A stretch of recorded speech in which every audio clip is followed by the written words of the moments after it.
Hello, everyone, and thank you for joining this webinar on what do 1.5 degrees aligned scenarios mean for India's G20 Summit, organized by the International Institute for Sustainable Development and Indian Institute of Management, Calcutta. My name is Deepak Sharma, and I'm a policy analyst with IISD's energy program based in India. I would like to announce a few housekeeping rules before I hand over today's webinar to our moderator. Today's webinar is being recorded and will be available on IISD's official YouTube channel.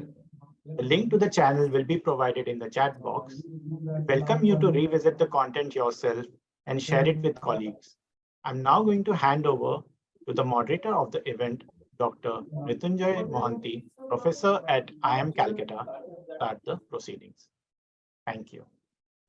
Good evening, good morning, good afternoon, wherever you are in the world, and welcome to this webinar on this very important report, which has been authored by IISD. My name is Mrityunjay Mohanty. I teach economics at IIM Calcutta, and I have the pleasure of moderating this evening, India time, this discussion on this report. Before we begin, if I may introduce the panelists, there is Olivier van Korsk, there's Deepak Sharma, and there is Shruti Sharma from IISD. There is Vibhuti Garg from the Institute of Energy Economics and Financial Economics, and there's Neha Kumar from Climate Bonds. And last but not the least, there's Raditya Veeranagara from the Institute of Essential Services Reform for Indonesia. And then there is also Professor Aruna Sarkar from the Economics Group of IIM Calcutta. So welcome all. Thank you very much. Thank you for joining. Before I hand it over to Olivier van Korsk for the first round of presentations on this report, I'd like just to say a few words on why this report is so important. First and foremost, it very squarely poses the question what it is that we need to do if we are to stick to 1.5 degrees warming, both in terms of the public and the private sector. Second, and equally importantly, it says that it has been very, very cautious about its estimates on carbon dioxide rescue with CDR and carbon capture estimates. So essentially, it is saying, and in my view, very correctly, that going forward, our current notion of technology is going to have to meet the requirements of energy transition without, more or less, CCS and CDR. I think that's very useful to keep in mind. The third point I'd want to make, which is a departure from earlier reports around this issue, is that it puts a number. It puts a number as to what the private corporate sector's contribution has to be, and then points out that it's not so simple as just putting a number on that. If we are going to have the private corporate sector agree to a moratorium on investment, it will mean altering investment treaties as they exist, which again, in my understanding, is an issue of collective social responsibility, which is best handled at the level of the globe and earth rather than individually in countries. In all of these respects, this report is new and path-breaking. With these few words, may I ask Olivier van Korsk to introduce the report. Thank you so much, Mrityunjay. I appreciate the presentation and the intro. So let me also share my screen so everybody can see. Everybody can see the screen? Yes. Yes, perfect. I get a thumbs up. So, so indeed, as Mrityunjay mentioned, my presentation will mainly focus on some of the findings shown in the Navigating Energy Transitions report, which was published right at the end of last year before COP27. And but before I do so, I also just want to give a brief introduction to our India program, which has been one of the oldest country program in from IISD. So it's been extant for about a decade, and so it works with a large group of partners across the world to increase its impact and its reach. And the work focuses mainly on shifting financial flows, so looking at energy subsidies, the transition towards a clean economy, but also works on agriculture, electricity, transition from coal, and on work on domestic finance as well. So you can see my colleagues here that I'm very proud to present and work with. And without further ado, I'm just going to skip towards the focus of my presentation, which is going to try to answer this question above here. So what do energy scenarios tell us about the 1.5 degree compatible future? So in order to do that, we typically work with integrated assessment model because they're most useful to inform climate policies for several reasons that I've listed here. So they enable us to really understand how various policy choices affect our ability to comply with different climate goals. So by tweaking different assumptions, by making different policy hypotheses and choices, then we can see what are the impact on the end target for the temperature level by the end of the century. And this informs also on other key elements of the energy transition. So this in turn influences the expectation of energy producers, energy consumers, and investors, together with policymakers on the global energy supply outlook, which then contributes to steer energy producers and investment decision on what are the trends in the energy market. However, we've identified a few challenges of working with IEM models. And one of them is that many of them still rely on a lot of unproven technologies, such as the carbon capture and storage and carbon dioxide removal, as Mrityunjoy mentioned. And so in order to assess sort of what are sort of feasible or viable transition pathway, then we've looked into the IPCC 6 assessment report scenario explorer database. So every scenario that the IPCC uses are freely available publicly online. And so we've taken the about 100 pathway that limits warming to 1.5 degrees Celsius out of the more than 1,000. And then we filtered them based on the IPCC threshold for the feasible deployment of carbon capture and storage. And we use the maximum sustainable potential for afforestation and reforestation. So both different methods to capture carbon have their limitation. The first being in technology, for CCS and for afforestation and reforestation. While it's excellent to do that, there are some land use limitation, but it can also create some concerns on biodiversity, land rates, water usage, etc. So limited to the maximum of the range that was deemed to be sustainable by the IPCC itself. So that gave us a subset of pathway that are viable and feasible based on the IPCC database and choices of energy transition pathway. And then we've looked at a few key features of the energy transition. So the first one of which is oil and gas phase-out pathway.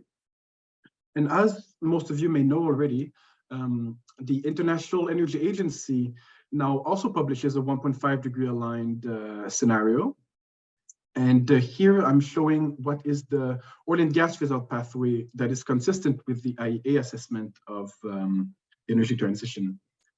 And as you can see, it's a pretty steep reduction and about 70% decrease in production by the middle of the century. But most importantly, the IEA concluded that in this scenario, there was no room for new oil and gas development in 1.5 degree aligned transition. And so one of the important findings of the energy transitions report that we published last year is that the selected IPCC pathway that meets the feasibility and sustainability criteria for the development of CDR and CCS technology also endorse that conclusion. And that's key because the IPCC doesn't make this policy recommendation itself because it is not policy prescriptive by default. It's outside of its mandate.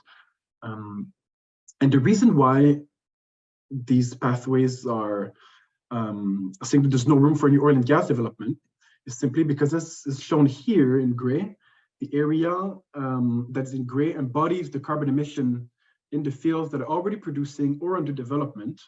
And as you can see here, by themselves, they would be enough to consume the entirety of the carbon budget for the oil and gas sector by itself. So any new fields and new exploration would all come in excess to what would be consistent with limiting warming to 1.5 degree. And actually by the middle of the century, you could see about twice as much greenhouse gas emission from the sector than would be consistent with limiting warming to 1.5 if we consume all of the already licensed reserve that we see in red here.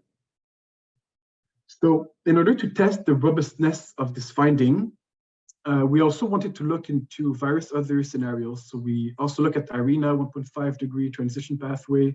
We'll look into several energy consultancies such as the Bloomberg, DNV, and several others. We even look at other illustrative mitigation pathways shown in the Working Group 3 report, in the 6th estimate report.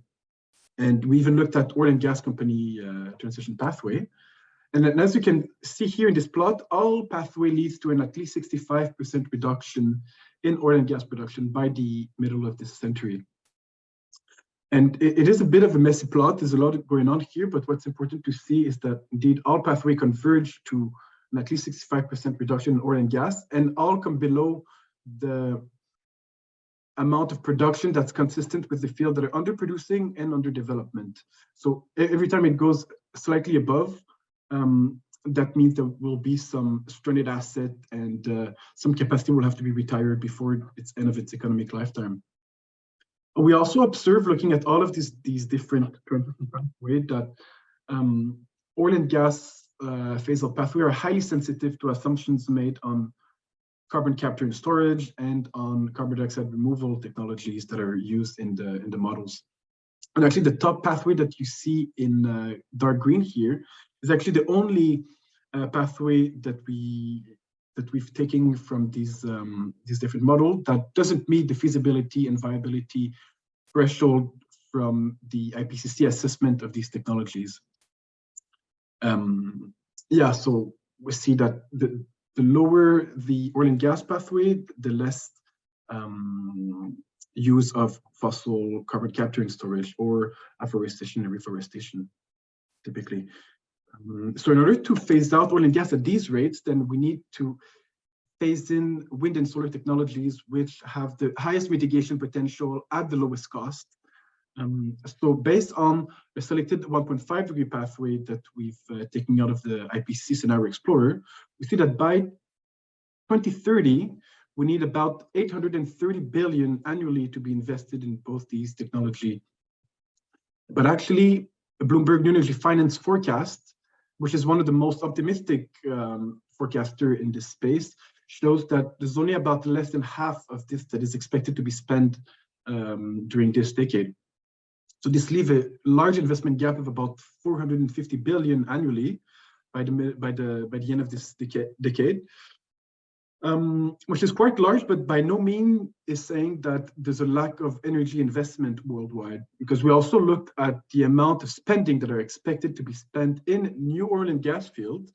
So the one that I've shown before that are incompatible with sticking to the 1.5 degree target. And we showed that actually there's about 570 billion that are expected to be spent only in 2030 in new oil and gas fields. So it's really just to say that the key issue here is reorienting private capital flows toward the clean energy transition. And so in order to do so, corporate sector and government needs to set more ambitious net zero pledges to increase their credibility and their consistency with the 1.5 degree goal. And actually, we've analyzed together with New Climate Institute, with whom we partner for the production of this report, that fossil fuel transition plan tend to lack in ambition and commitment, and for a few key reasons that I've laid out here. So first of all, we tend to have incomplete emission disclosure of all emission across the scope. So typically focusing only on scope 1 and 2 emissions. So these are the upstream emission or the extraction and production of the oil and gas, which is only about 50% of the emission from the sector. So 80% is the combustion of the carbon that's dug out of the ground in the first place. They also have an inadequate specification of what is their own emission alongside their net zero pledges. So this lack of transparency makes it hard to assess whether the policy they put in place are ambitious enough to meet their targets. And as I mentioned earlier, they tend to rely on contentious offsetting practices or unproven technologies such as fossil CCS, rather than have early and deep reduction. So that's why the plans that we've looked at from fossil fuel companies, their net zero target tend to see an increase in the oil and gas production over the forthcoming decades, which come in clear contradiction with what the IEM indicate would be necessary to stick to the 1.5-degree target. But otherwise, on the global level, government also need net zero target, and these targets need to further consider equity concern in their climate pledges. So here I've listed a few of the way that modelers tend to approach these equity issue in their modeling issue, but generally IAM do not attempt to complex these value, to model these value judgment, because they typically imply sort of a value judgment on equity, and these assumptions tend to be fairly contentious in the past. So typically energy model have rather relied on least cost assumption, where the biggest mitigation effort comes where it's the cheapest. But this also tend to have their own set of issues, so typically leading to higher burden on developing country where emission reduction are cheaper. Yes? You'll have to wind up. Okay, yeah, I'm concluding. This is my second to last slide. Thank you. So so I'm not going to go through all of these indicators, but one or more of these ethical principles, such as equality, responsibility for past emission, and capacity to deliver mitigation, can be modeled using these indicators here, and these are used to determine the speed and scale of the energy transition across and between countries. So here are the key messages and key takeaway I'd like you to remember from my presentation. So first is that all major energy pathways that we've analyzed all indicate that there's no room for new oil and gas development. And that actually the pathway that we've selected for this analysis show that production needs to decrease by 30% by this decade and by 65% by 2050. I'm going to speak a bit about coal in the Q&A session. And then a domestic oil and gas company need to put into place more robust net zero target and taking into account all scope of emission, including the combustion of the oil and gas they produce. And finally, energy and climate model must integrate ethical principle to reflect the capacity to deliver mitigation and also create more support and evidence for a just transition. And there's the next generation IEMs that are actually working on that, and we are developing this together with some partner on this issue.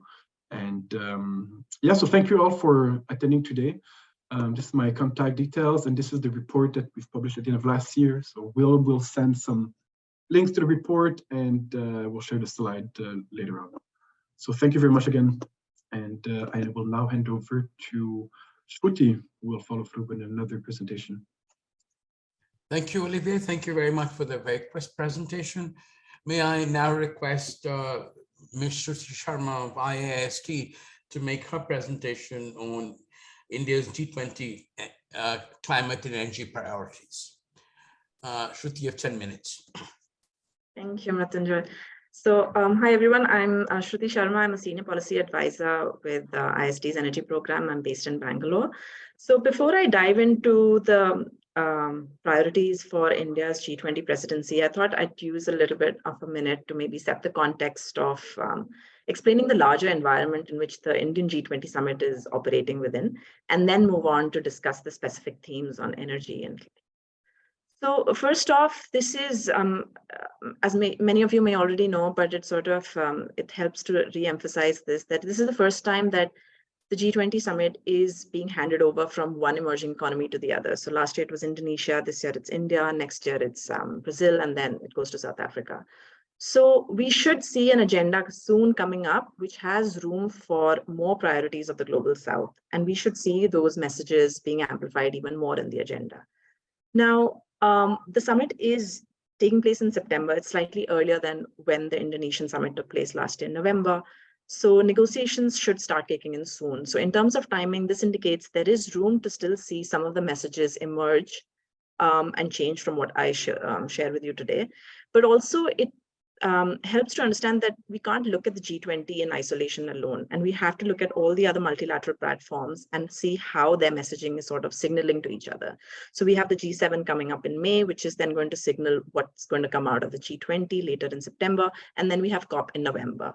So one can't think of the G20 alone, but think of them together as these big international pivot points. Now, in terms of its architecture, the Indian G20 architecture is fairly similar to the Indonesian one that took place a few months back, with only slight changes and sort of reordering to the various working groups, particularly under the Sherpa track and the finance track. I would say 90% of the themes and the structures of the working groups remain the same. But there is recognition of disaster risk resilience with the separate working groups, and perhaps that's emerging from the COP decisions last year. So what are we looking at when we look at the priorities that India is sort of putting forth through all the different working groups? This is a summary of the climate and the energy priorities that has been publicly put out by the Indian government. There's a slight caveat. This doesn't capture all the various sub-themes that are listed out. I leave that to the panelists to sort of discuss where it comes in. But largely, the Indian presidency is recognizing 4 themes. The first is the energy transition. And now under this theme, India has 2 agendas. First is on energy security, and second is on energy affordability. Energy access. So on the first one, on energy security, India is supporting the transformation and diversification of energy system and is really opposing any kind of restrictions on the supply and sale of energy to make sure there's stability in the energy markets. And under the second one, India is really strongly advocating for all G20 members to have accessible and affordable energy for their citizens. What this means in terms of actual deliverables and messaging is that we should expect the Indian presidency to push for example, like the International Solar Alliance as the medium to advocate for international cooperation on technology and tech transfer of solar energy. It could also mean messaging on decarbonization efforts in the subsectors of iron and steel, cement, fertilizers, through advancements in, like, for example, the green technology, green hydrogen technology, for which India is trying to advocate itself as the green hydrogen hub. We should also expect to probably hear about roadmaps for channelizing adequate low-cost international finance for deployment of these technologies. We can also hear about improvements in the rate of energy efficiency with 2030 targets in mind. On the second one, on life, this was a campaign launched at 27, the Lifestyle for Environment campaign of the Prime Minister launched at COP, that explores mindful and deliberate individual consumption and lifestyle choices, so like cycling and walking to protect and preserve the environment. What the Indian presidency is sort of looking at is using this campaign to sort of reshape demand, rethinking supply, and making the ecosystem more responsive. So we expect the Indian presidency to push for in the G20 for a more common framework of understanding what sustainable lifestyles mean.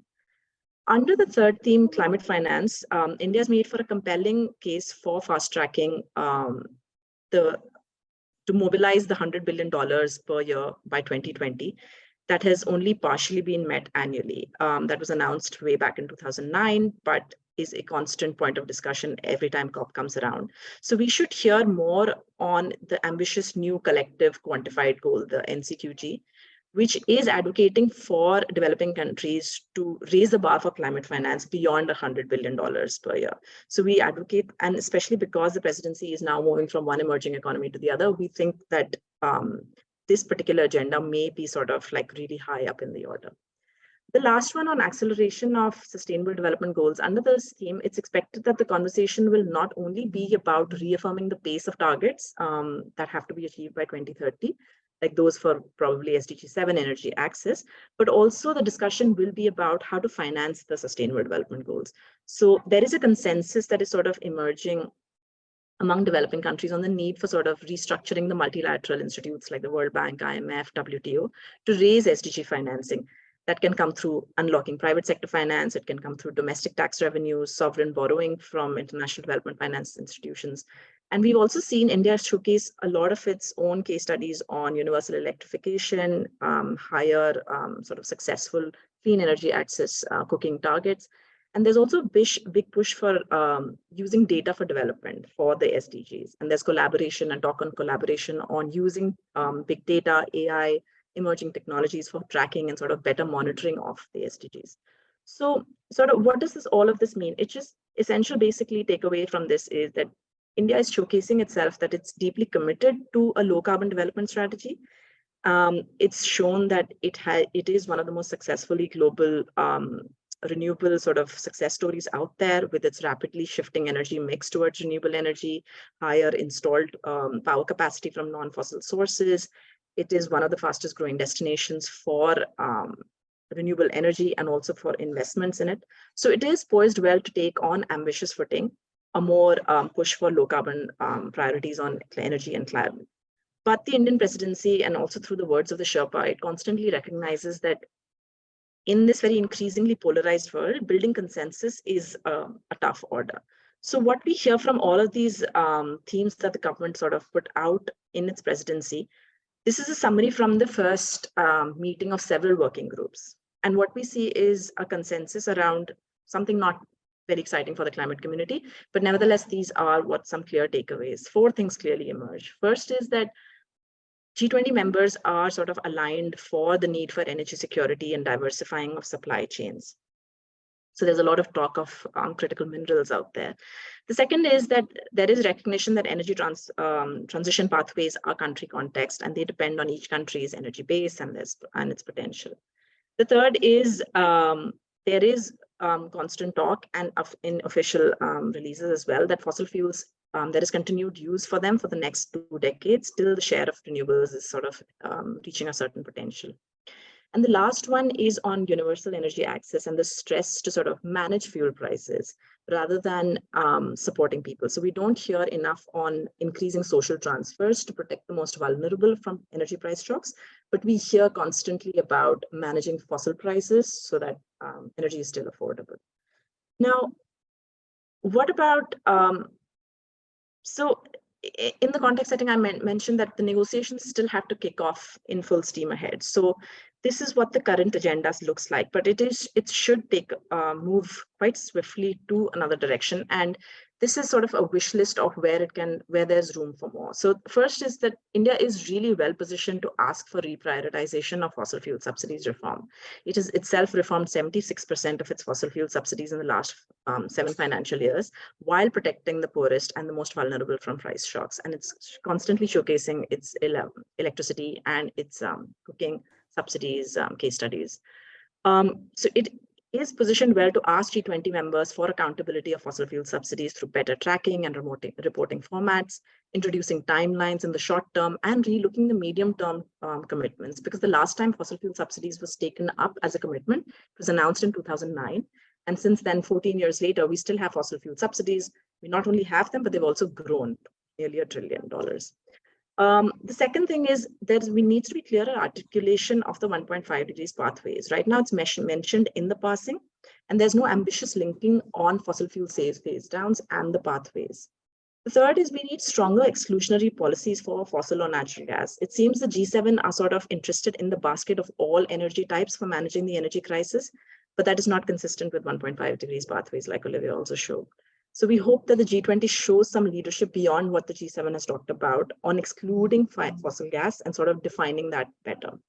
And the last is perhaps there's room for more on the discussion of financing pathways to meet the Paris targets. So again, this is a sort of a quick takeaway of where the presidency is right now. Like I said, the negotiations have to really kick off strongly. So this may change very quickly. Winding up. Yep, and that's what I'm doing exactly, Mrityunjay. Thank you so much. No problem. So some of these things which I mentioned on the wish list, they may come up fairly quickly on the agenda in the different working groups as the negotiations sort of speed up towards May and June. But this is where we are right now. Thank you. Thank you so much, Shruti. Thank you, Olivier, both for very crisp presentations, for setting the context, and for keeping to time. Now to begin the discussion with our panelists, if I might begin with Radit Wiranegara from Indonesia.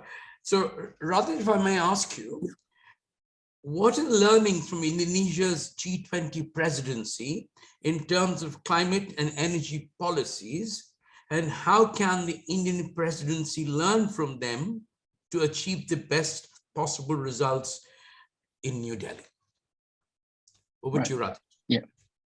Yeah, thank you, Professor Mahanti. So, as you all know, under the jargon of Recover Together, Recover Stronger, the Indonesia G20 presidency has brought the energy transition theme to a level where everyone, including the G20 leader, agrees as being the utmost important issues in order for the world, to prevent from exceeding the 1.5-degree scenario. And of course, during the event, we all know that this was done through the course of, the development of a framework known as the Bali Energy Transition Roadmap that would accelerate, the clean, sustainable, just, affordable, and inclusive energy transitions towards 2030, which is clearly just 7 years away from this year. And I'm sure you are all aware of the roadmap. And however, through this webinar, please allow me to remind you again of the three main components of the roadmap itself. So the first one is the Bali Compact, which offers an inclusive framework for the G20 members and beyond to accelerate clean energy transitions with the policy of no one left behind as the spirit of the framework. And there is also 9 guiding principles that are included in the Bali Compact. The first one is the implementation and reviewing framework for the improved decision-making and enhancing energy security, market stability and affordability, securing resilience and reliable energy supply infrastructure and system, boosting energy efficiency, diversifying energy systems and mixes, catalyzing sustainable and inclusive investments at scale, collaborating and mobilizing all sorts of finance, scaling up innovative, affordable, smart, low, zero emissions technologies, building and strengthening innovation ecosystem to boost research and development. And the second component of the roadmap itself is the 3 core priorities in accelerating the energy transition itself. So the first one is securing the energy accessibility. And also the second one is scaling up smart and clean energy technologies. And the last one is advancing clean energy financing. And finally, the third component of the roadmap is the annual Bali Energy Transition Stocktake. So this stocktake consists of a milestone that needs to be achieved by 2030.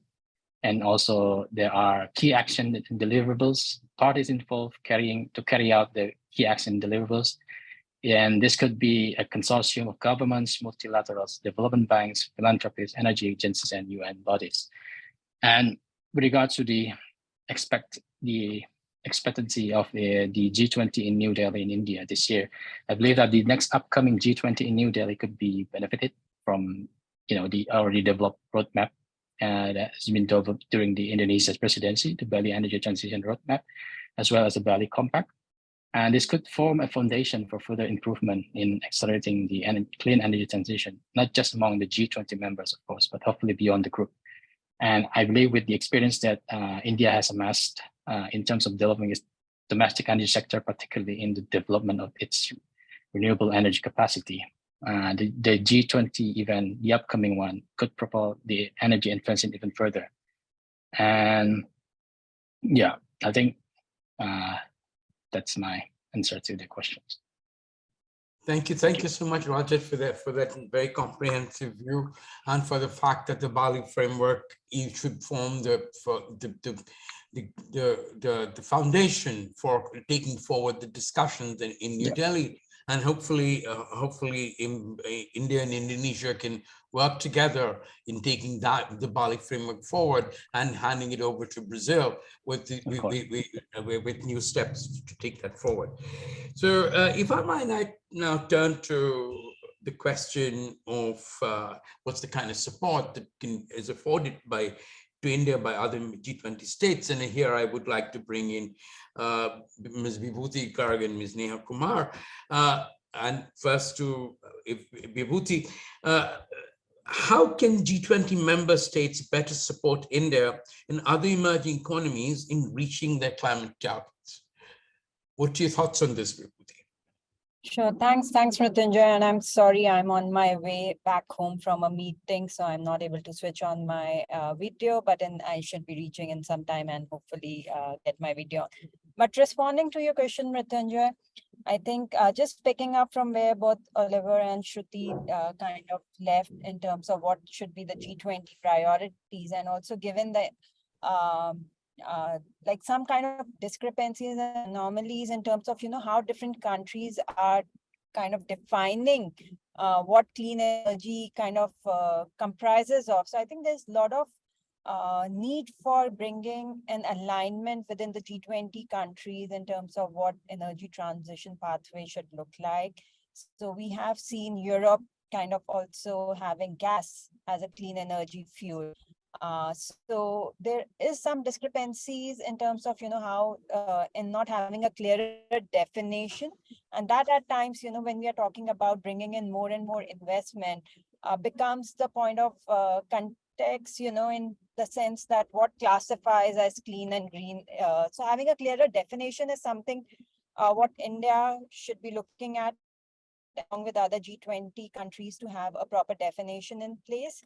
While it may not be possible to have total harmonization, but to an extent that there's some alignment in the way the company sees the energy pathway between the G20 countries would be critical. And that comes another area. Thirdly, knowledge transfers. So a lot of development in the south, in the global north, and there is So Vibhuti, we are sort of global north. the sound is not too good, so we'll stop there for a moment, and let me bring Neha in over here, and we can get back to Vibhuti in a moment. So Neha, so what do you think? I mean, Vibhuti said this about the fact that there are discrepancies in the past, and there has to be some degree of harmonization, even if not complete harmonization, which of course not possible. So what is, in your view, is how G20 countries can support India's presidency? Thank you, Mrityunjay, and I hope Vibhuti joins back soon enough. Sorry, I'm back, but okay. No, it's okay. Do you want to say something else? I mean, complete your thought process. Yeah, you can come back, Vibhuti, and I'll come back to Neha. Go right ahead. Sure. So no, the other thing I was talking about, the technology transfer. So I think International Solar Alliance has been very instrumental in bringing different countries and sharing technologies with each other, and also kind of facilitating kind of finance for these countries as well, which has been, I would say, there has been success to some degree, but having another kind of an international framework or organization like a national bank, wherein more money can be pooled in and distributed with especially the developing countries for energy transition, is something would be very, very fruitful. As part of the G20, again, we did see, as part of JETP, there was some, agreement to get more financing in, as far as Indonesia is concerned and South Africa is concerned. So similar kind of a framework being discussed for other countries for energy transition pathway. I think that will also be critical, wherein more and more concessional finance can come in, or maybe, which can unlock a lot of private investment for energy transition. So I think these are some of the critical elements which need much more deliberation, which needs much more flow of transfer of technology as well as finance to countries in the developing world. So I think that's where I see a role a G20 can play. And lastly, I would say carbon markets is another big area where India is trying to take a leadership. They have come up with initial set of technologies which will be applicable for these, the carbon trading. Though it's something relatively which is being developed, so it's going to take time, but again, that again. Okay, thanks, Vibhuti, for that, and I'll bring Neha into the conversation. Thanks, Neha, for your patience. And so, I think she's brought up two very important points. One is harmonization. The other is the role of the International Solar Alliance, and of course, the carbon markets. So what's your view on what's the kind of support the G20 can give India's priorities? Yeah, so I was very carefully listening to the presentation made by IISD and then our colleague from Indonesia also, and also from other colleague from IISD on G20 priorities and Indonesia. So there are 4 or 5 things that I thought that I could structure my inputs on, and that will be in response to what you are saying, Mrityunjay. One is the question of ambition. Second is, of course, technology transfer. The third is the flow of finance. Fourth is the mechanism to do all of that. And fifth one I'll come back to because right now it slipped my mind.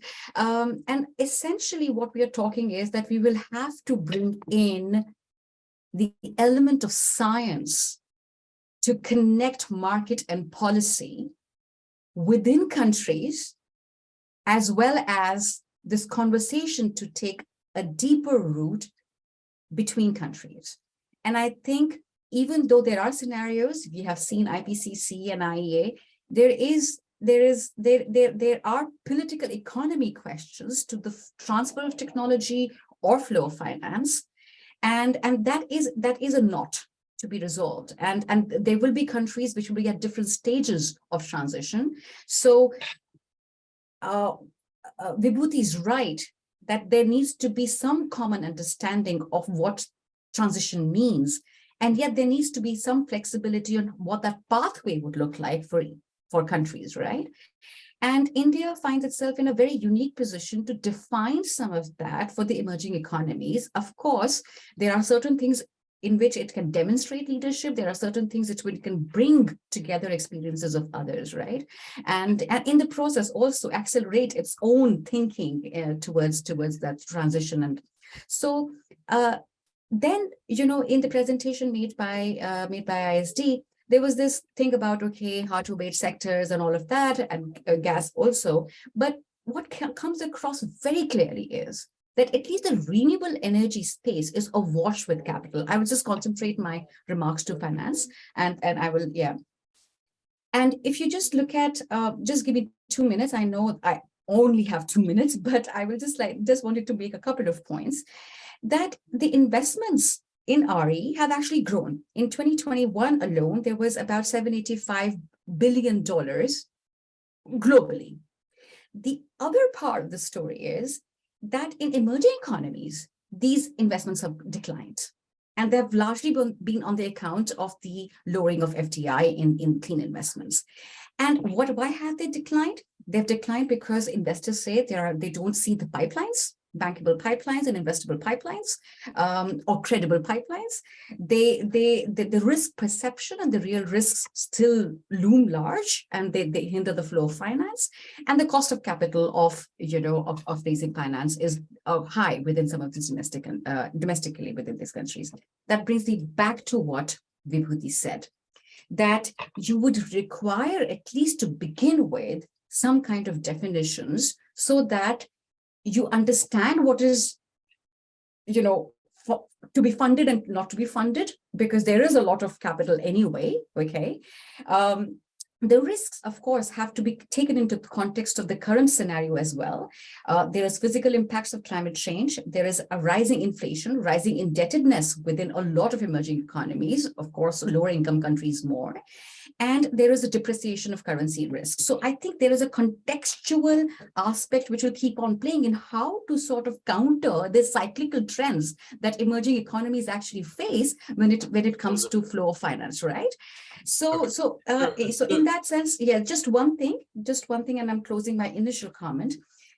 That definitional framework requires to be particularly set, and gas, I'm sad to say this to almost every country in G20, it is not the solution. It is a fossil gas. It is important to wean away from it. It is new coal. So it is not the solution that we're looking for. Okay, thanks, Neha, for that. Thanks for bringing up this very important point. And in that context, let me bring in Olivier again. And Olivier, if I may put to you, how can global energy scenarios better reflect the current international public finance architecture can be effectively contribute to the conversation on climate justice considerations and fair shares. I think the fact that you need a financial architecture, and I think Neha has put some of the elements of that financial architecture out there, and how that financial architecture is being viewed by market players. I think Neha put that. But how do we bring that together, and can that also get into the conversation with climate justice and fairness and all that? So, what is your view on that, Olivier? Yeah, thanks, Messenger, for that question, and also for Neha for that really insightful comment. And I fully agree with everything you said there, and especially on the fact of the coordination and harmonization between energy scenarios, and the fact that we need to bring more international finance into fore. And I think that better coordination of national energy transition pathways will help to generate that coordination between G20 countries, and that will then result hopefully in a better assessment of the needs for international finance between countries. But in terms of answering more precisely the question that you posed, Mrityunjoy, I'd like to bring in, there's a recent paper from our colleague Greg Mutet in Nature Climate Change that actually found that 1.5 degree pathways that we use now, even in the IPCC scenarios and the one that I mentioned, is still underestimate how much the global north must cut its CO2 emission and how fast oil and gas must be phased out, because the IPCC scenario tend to focus heavily or suppose or make the assumption that coal can phase out extremely fast, so up to 87% by 2030 and 96% by 2035. And while it's really urgent to phase out coal for both climate and health reason, this is a highly ambitious coal phase out pathway. And this then has the implication that oil and gas can last longer if coal can phase out so fast.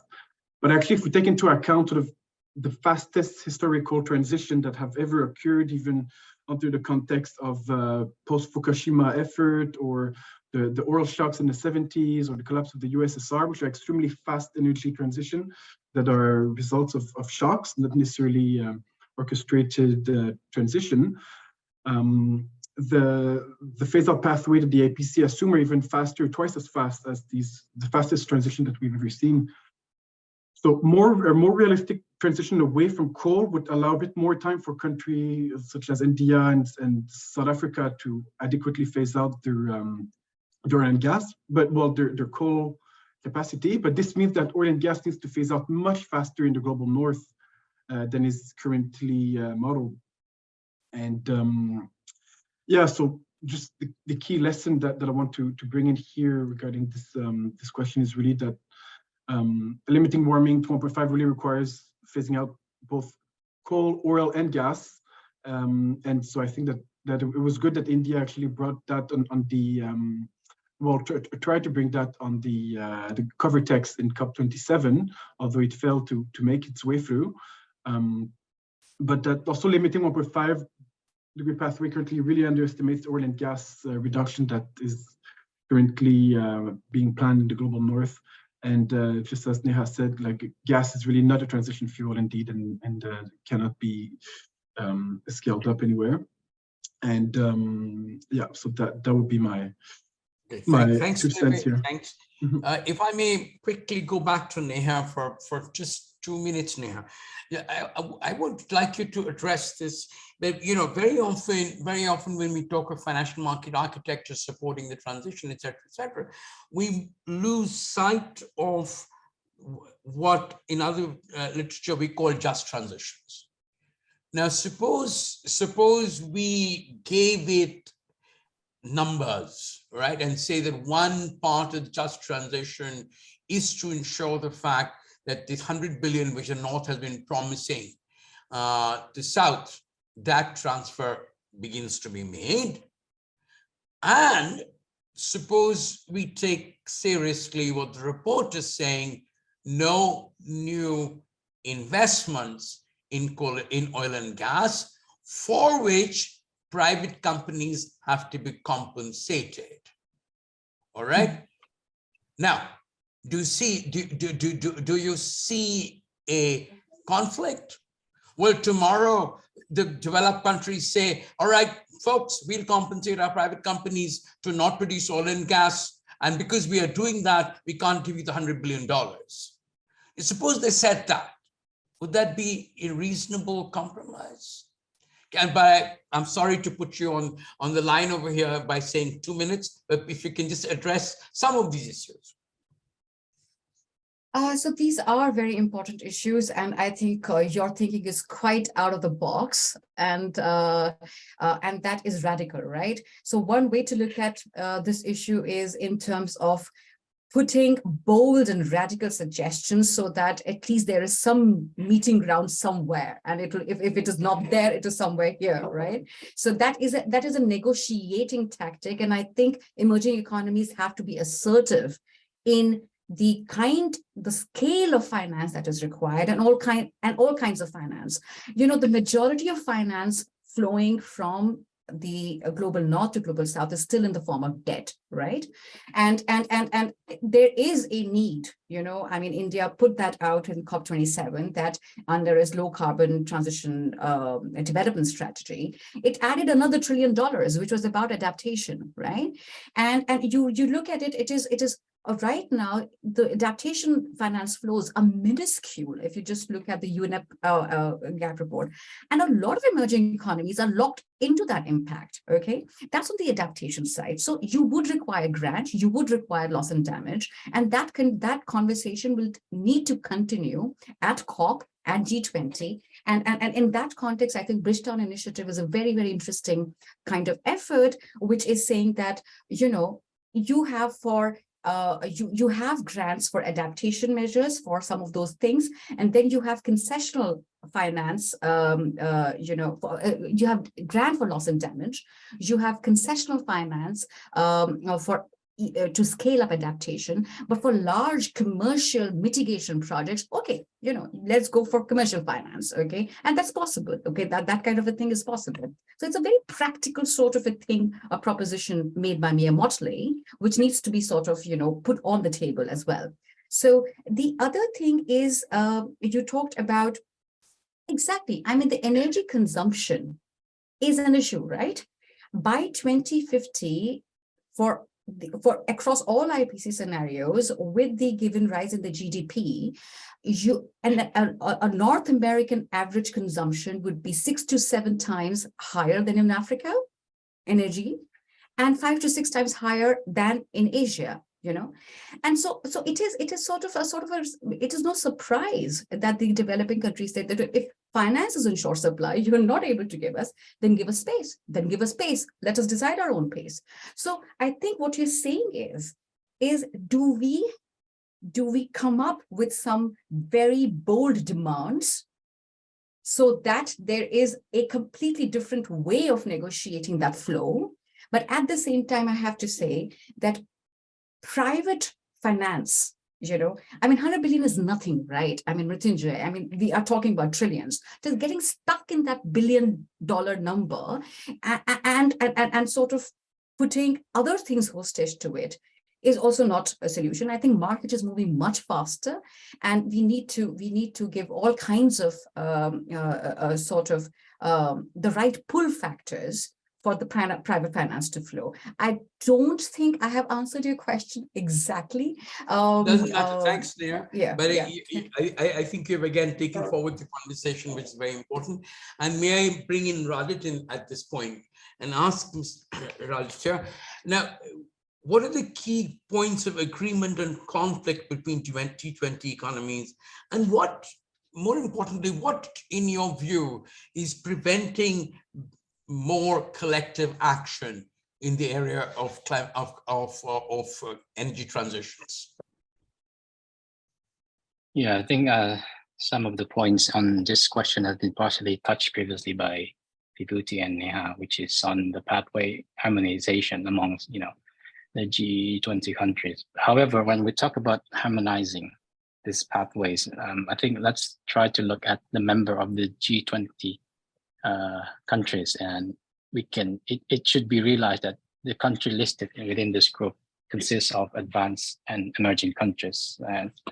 And if we try to observe the characteristic of the GDP growth in accordance to the CO2 emissions in the advanced and emerging countries, then we can almost instantly see the difference between the two.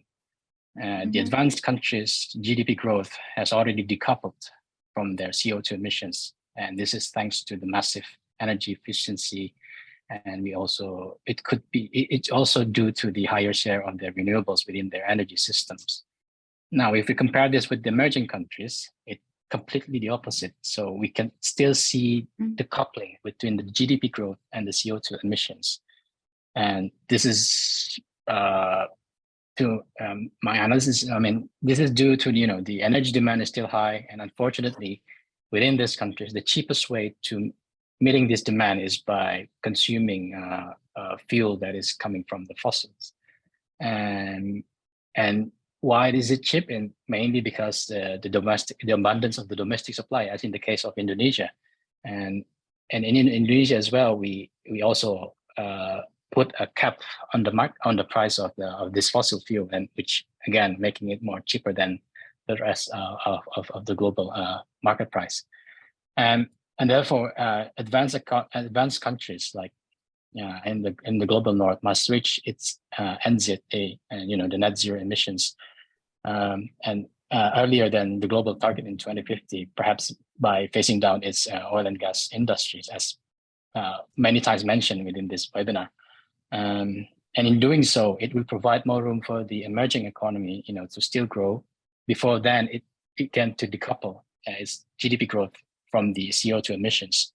And I mean, this is not to justify the continuous use of the fossil fuel to support the growth of the economy. It's just to ensure that these emerging economies could have a smooth transition. I mean, by not leaving behind the security and the affordability of the energy that they consume in the countries. So yeah. Thanks, Rajat. Thanks for making that very important point about how different pace of decoupling. And on this note, I will come to the last question, which I'll pose to Vibhuti and to Neha. But a very quick response from both of you would be greatly appreciated. So what is the importance of India for the global energy transition? And how does India's current ambition square with limiting increase in temperatures to 1.5 degrees?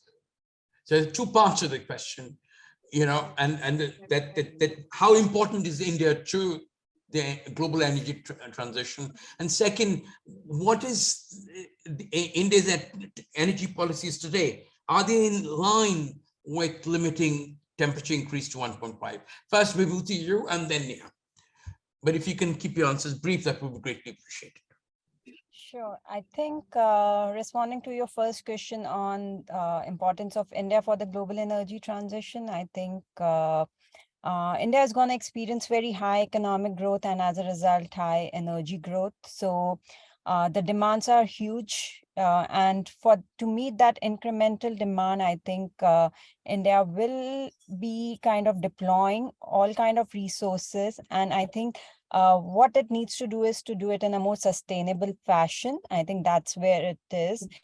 So for India is going to overtake Japan and Germany both to become one of the world's third largest economy by 2030. And what we are talking, if you will look at IEA, they're projected that the energy growth would be 3% annually. And if you look at only the electricity demand growth, this year itself, we have witnessed about 10% growth in electricity. And in the next few years, we will be having about 6 to 7% growth.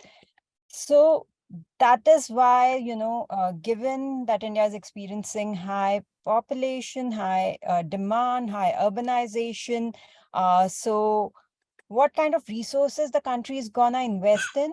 Because these are all very capital-intensive resources, and these are resources which will be available not just for a transitional fuel, but they are going to stay for around 25 to 30 years. So I think the choices that we make will be very, very critical.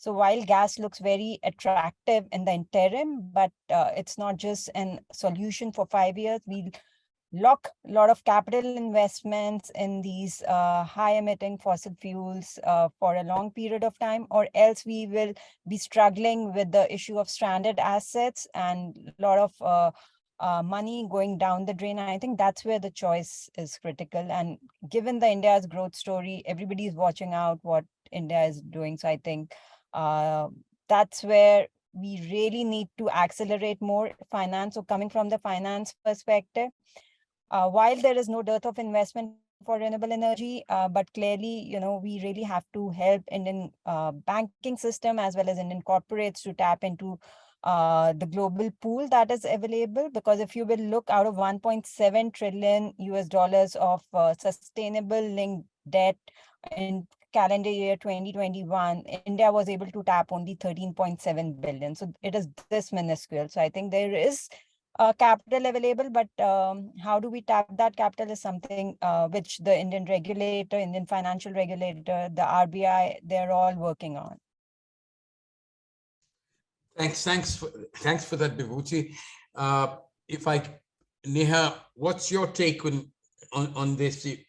First, if you will address the second part of the question, which is that how aligned is India's current transition path to achieving globally 1.5 degree warming? So, I could be very provocative, right, at this time. One is, on the one side, that yes, we have set ourselves a net zero target, which is 2070. But by the way, net zero and 1.5 are not mirrors to each other, right? So let's be clear about that, okay?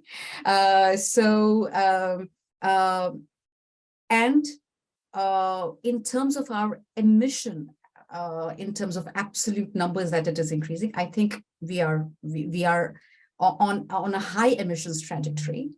If you look at NGFS scenarios, which are adapted to country-specific, transition. Okay, Reserve Bank of India did a very interesting scenario for iron and steel sector, and it said that if at the level of NDCs you look at how this will pan out, then you lie in the quadrant of hothouse. It is expensive and disorderly. So if you're really, really objective, if you look at science, if you look at pathways, then we have to both choose systematic scientific approach and also accelerate clear policy support and signals. So today, while we have a net zero end year, we actually do not have, and I could be wrong, but I'm finding answers actually. I talked to many people. I said sectoral pathways, we do not yet have in clear terms that, okay, what does that look like? What kind of investment on 2070, on 2050, and on 2030 timestamps looks like, if this is the transition pathway per sector that we are looking at physical transition risk all put together.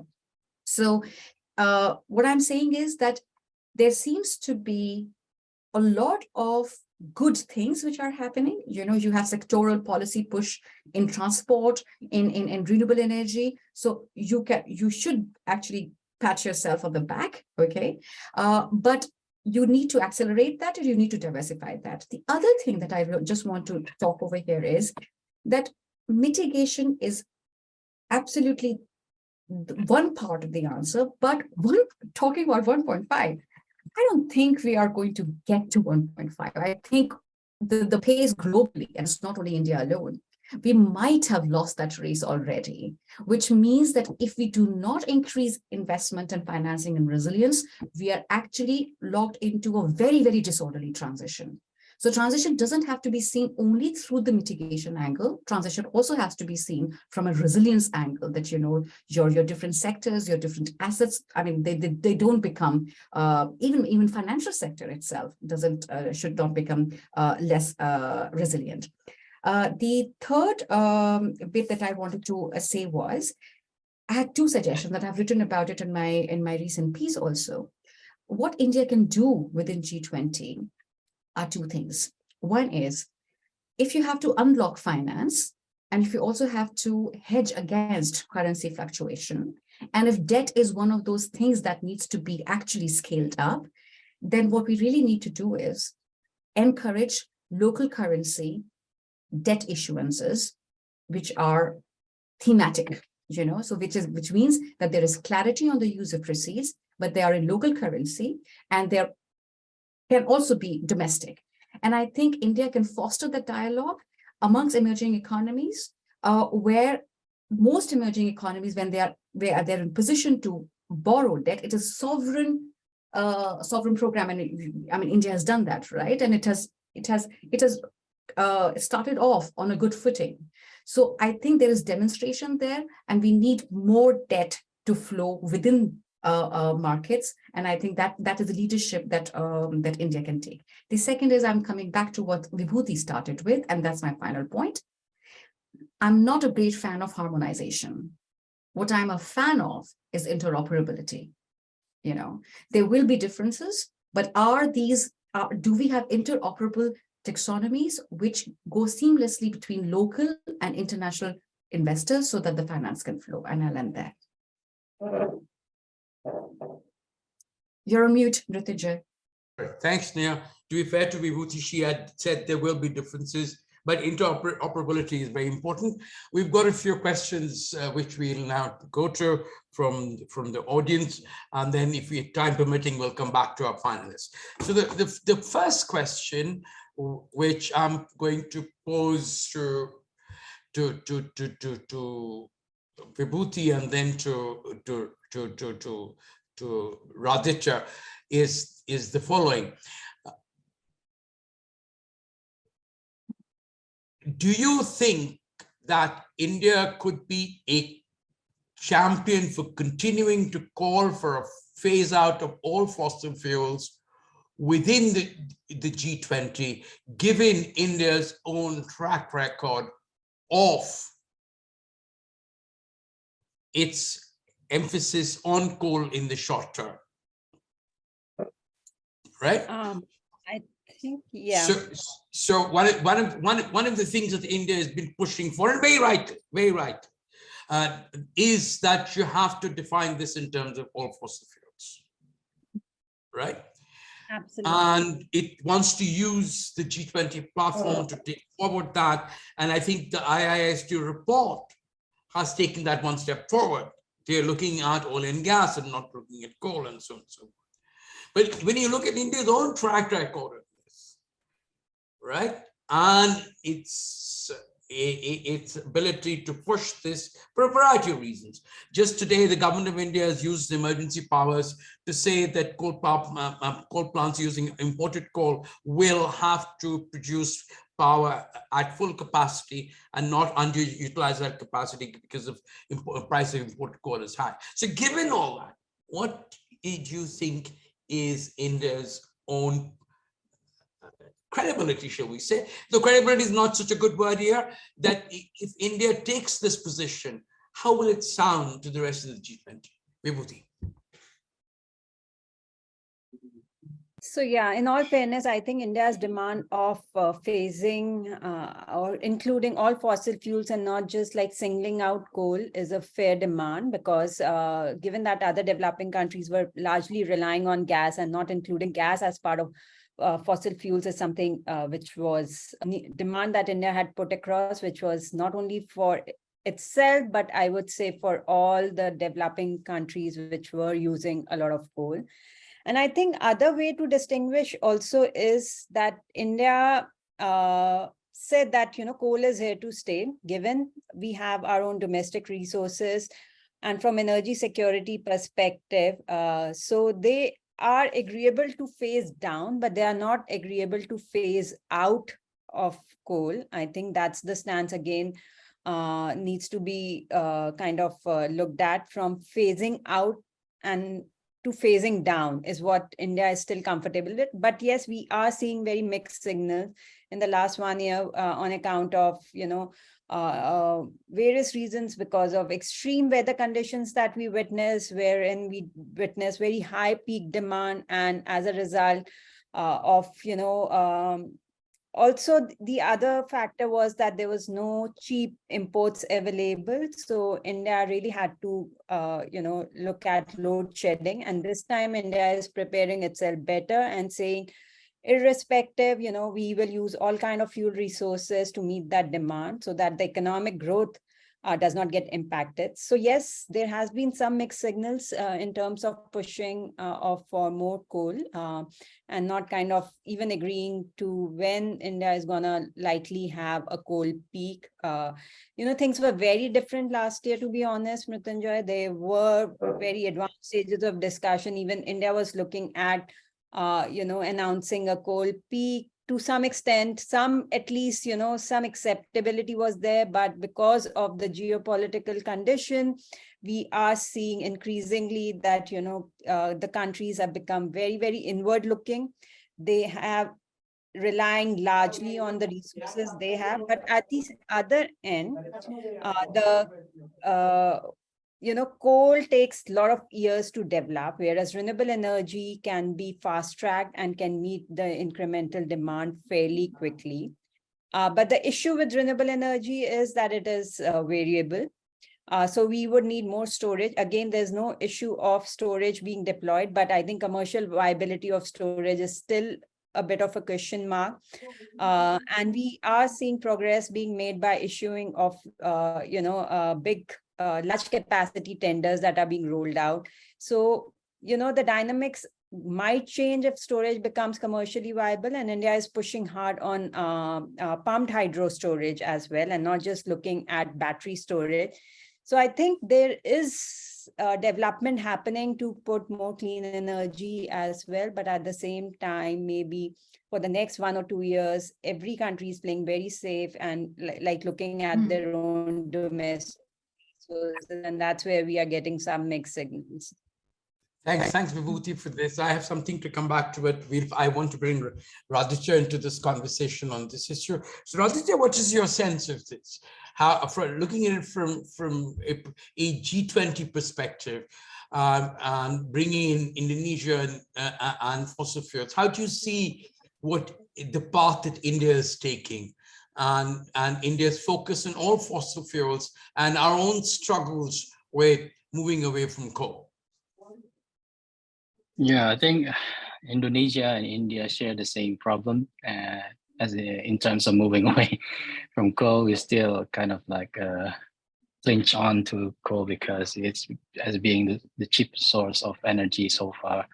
But one thing that should be applauded from India is how the country develop its capacity in the renewables. I mean, if we look at that, I mean, so far India already surpassed what Indonesia has done. I mean, in Indonesia, our capacity is not really that high. I mean, we are still at around 12%. I mean, the generation that is coming from renewable is still around. I mean, in terms of capacity, it's still around 12.5%. So it's still really, really low. I mean, we are targeting to achieve 23% by 2025, and it's going to be a leap of faith. I mean, and that is something that we are kind of like look up to India, because India, has at one side it's still clinging on to its coal, but at the other side, I mean, the development of the renewables is really really promising, and in Indonesia kind of like using India as the example of that, because and how India can progress towards having this large renewables capacity, and we kind of like look up to that. Yeah. So in your question about championing, I think there's still a slight there's still a sense of that, but yeah, they need to make up their mind on what to do with coal. I mean, yeah. Thanks, Radhika, for this, and you're dead right that both Indonesia and India have very similar struggles and very similar, and our inability to decouple is an issue. But I'm sure that Indonesia and India can work together in terms of the Solar Alliance and take that forward, and there are lessons to be learned from each other in that. So we move on to the next question, and that question is to each of your panel members, which is, when business looks at this, right? How does business view this? Now, one way of thinking about it is that the business as usual has pushed it such that the cost of transition to business is minimized, right? But it's clear today across the board that business as usual is no longer feasible. And this report, which IISD has brought out, is another example of that. Now, suppose you were to take that tomorrow you will not be able to explore new energy, non-renewable energy sources, whether it be coal, it be oil, it be gas. Now, how does business view it? In what way can it work towards aligning business models such that you shift and grow? Now, I know it's tough to do this, but some thought will help. So Olivier, starting with you, and then we'll go around. Thanks very much, Ratuji. And indeed, actually, we had a chapter that addressed this issue in the Navigating Energy Transitions report that I invite people to have a look at. And one thing we've looked at is that, like, an assessment of corporate net zero targets to assess sort of how ambitious our businesses are currently being and what do they need to do in order to adequately align with the 1.5 degree target. And some of the things that we've noticed is that I mentioned already in the presentation is the lack of transparency and the lack of ambitious target and the lack of accounting for all scope of emissions. And so while there needs to be some progress on that, I also think that some mandatory reporting framework would also help financial actors identify the businesses that are actually aligning 1.5 degree, and that will facilitate the reorientation of capital flow towards businesses that are actually meeting these targets. And while this is increasingly into financial institutions' mandate to have portfolios that are increasingly decarbonized, I think that more transparency and more mandatory reporting framework would facilitate the identification of businesses that are being ambitious enough. And then there's other financial instruments that maybe Neha can speak better than me about, that can also help businesses to accelerate the transition and put their capital where it's most needed. I mean, thanks Olivia, for that. That is a very important point about accounting framework, financial frameworks, altering to reflect accountability. I think that's a very, very important. And yes, Neha, if you can come in with that, then we'll go. Yeah, I think I can just reiterate what Olivia just said. I think where we are moving to is having corporate entities as well as financial entities look at credible transition plans, right? So it is not simply that you have one green asset and you mobilize your finance and then you just deploy that. It is also that journey that now will need to begin, and it can be in high emitting sectors, it can be in industrial sectors like steel, cement. In fact, it can be in buildings and all of that, because actually most of the economic sectors are brown sectors, right? And you have to look at that. So the other point that is a global trend is that in terms of disclosures and accountability, Mrityunjay, there is going to be more regulation than less. Okay, so I think regulators are very keenly watching this space and are highly engaged. Just giving an example of what India is doing, Reserve Bank of India now wants some kind of climate scenario analysis as well as disclosures. That is what it came out with in its discussion paper. So there would be more kind of directional, sort of directed stance that regulators will take. I was looking at, our market regulator. Again, they have introduced guidelines against greenwashing, exactly things like that, and to actually tap the sustainable finance market, ESG, all aligned towards getting more capital in, getting more accountability in how you are putting your targets, etc. So it's a trend globally. It's not only in India. So it's a very interesting thing. So what I'm trying to say is that regulators are moving. Probably they are sort of catching up, but at the same time, there'll be checks and balances.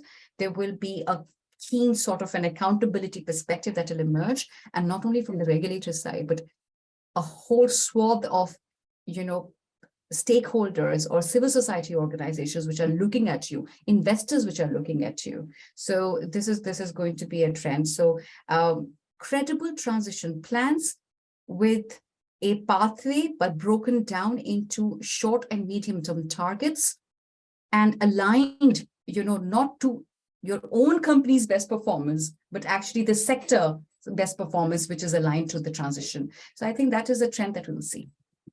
Thanks for that, Neha. Vibhuti, what's your view on this? So, how do you think, today business is clear that this transition will happen and business as usual is no longer feasible. I think that lesson has gone through. So how do you think they're viewing this? I think large businesses are still in a position to, incorporate strategies where they can transition. But India has a huge MSME sector and they are struggling. So I think while they would want to, but they don't have access to finance or the technology know-how.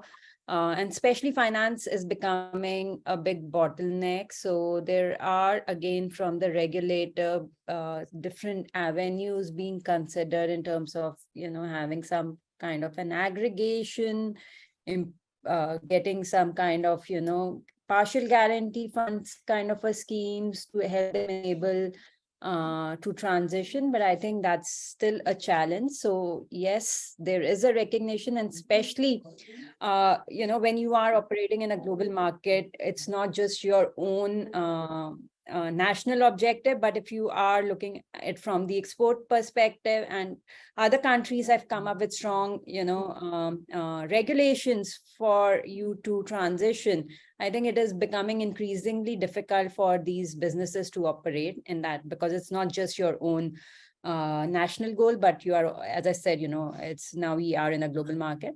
But interestingly, there's another aspect, we are seeing, say, for example, in the steel sector, without naming the company, they are coming up with better clean technologies when they're setting up new facilities in Europe versus what they are doing in India. Yeah. So they have the, the balance sheet, they have the resources, they have the technology. Still, there is a different approach what they're doing in developed versus developing countries, which is something is I don't know how to kind of again, look at it from their company's perspective. Also, they have announced net zero goals for their company, but still they are going ahead with older technologies which are more carbon intensive in developing world. So I think there is a gap there. Yeah. And part of that reason there, Vibhuti, could be because your enforcement of your regulations isn't that strict, right? So exactly. So when you operate in a country where you can bypass, then you would bypass. I think that's what's happening. Okay, thank you very much for that, Radhika. If you would very quickly come on to this, and then we'll move to winding up because we're running out of time, and I will then request Professor Unasrika to give a concluding remarks. Radhika. Yeah, so it's just so for businesses, I think trying to meet this this target of 1.5, I think one way that they can consider is to start to diversify their business portfolio towards the green businesses. I mean, this is what I've been witnessing with some of the companies back in Indonesia, because although they're still allocating a small proportion of their capex, but there's growing appetite that some businesses, particularly one that has a known for, in the coal businesses, have been, starting to diversify their portfolio toward the green and sustainable businesses. So I think, yeah, that's my short answer to that. Thanks, Roger, for also keeping it short. Thank you for the insight over there. And I will now request Professor Runa Sarkar to offer concluding comments on what has been a very interesting webinar. Yes, indeed, I must say so. We were looking at what the 1.5 degree alliance scenario mean for India's G20 summit. And, with that backdrop, we've really been able to talk about the challenges that India is going to be facing and so on. If I kind of try and take all the threads of this conversation together, it is clear that, taking over from one of the questions that was posed, India is clearly in a position now to continue its push towards phasing out all fossil fuels, so going beyond coal to all fossil fuels. And that India is leading the G20 at this time is very, very important. It can actually build on the foundation that has been laid down by Indonesia to actually work towards creating not necessarily and certainly not the same pathways for different countries, but pathways that ensure interoperability. And these pathways must take into account climate justice. And towards this, India is uniquely placed at being a diverse country in itself, with renewable resource-rich states and renewable energy poor states. And perhaps one way for India to proceed, just like it's doing with the Lifestyle for Environment initiative, is to actually demonstrate that you could have different pathways for different situations leading to transition. And in this context, the role of the government, whether it's at the center or the state, becomes paramount, even in guiding the investments for the private sector. So mandatory reporting, something which Olivia brought in, is important. Creating the right kind of framework for climate finance, recognizing that it's not just about the quantum, but it's also about the nature of climate finance and who it is targeted towards, recognizing that the larger industry doesn't need it, but the MSMEs do.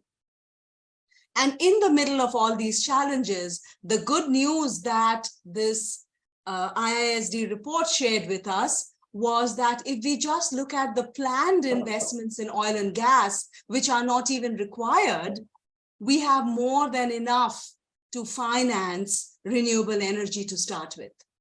But the problem is the basic divergence in context between the emerging economies and the developed world, in exactly what Radhitya mentioned, that while energy intensity has been decoupled in the context of growth for the developed world, it is very much coupled in the context of the emerging economies. How do we actually bridge this gap brings us into what Neha was talking about, which is recognizing the flows in mitigation are not just all we need, even minuscule as it is. We have to look at adaptation. We have to look at resilience going forward. Just one small point I'd like to add, which is it's not just about transitioning to renewable energy. It's not going to happen without the supporting infrastructure. As in, we do also have to look at expenses involved with integrating the energy grid, with talking about building the transmission lines, with talking about access and therefore electrification in a large part of the global south, and deep electrification, converting fossil fuel-based energy into electricity to start with, and storage. So all of this is only going to add to the complexity and the scale of the problem that we have. But the good news that I think we are taking back from this webinar is, A, there is money out there. B, we're in the right position for the G20 to discuss and push this agenda and move it forward. And as the G20 itself leadership goes on to another developing country, we are going to be in a position of actually getting ourselves noticed and getting some of these things moving. But thank you so much to all of you for a very, very engaging discussion. A huge thank you to everybody in the audience for their patience and listening through this discussion, and also for the very, very insightful questions. Thank you on behalf of both IISD and the Center for Development and Environment Policy, I am Calcutta. Thank you. Thank you. Thank you. Thank you so much. Thank you. Bye-bye. Thanks, everyone.